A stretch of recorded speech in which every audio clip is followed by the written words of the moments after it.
To make a screenshot on Honor 600, first of all, we'll need to open settings on our device. Then there's options for accessibility features, and here we can find shortcuts and gestures. Click on the screenshot and AI memories, and then you'll be able to make screenshots with all kinds of different ways.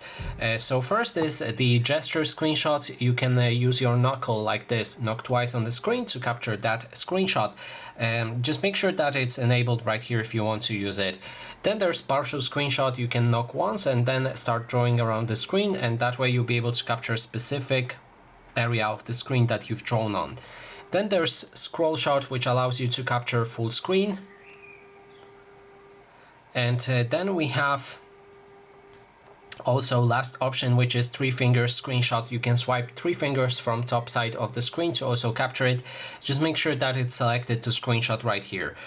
And lastly, I think we should be able to also capture a screenshot with the power button and volume up button. So if we click and hold both of those, so the volume down button and power button also captures a screenshot.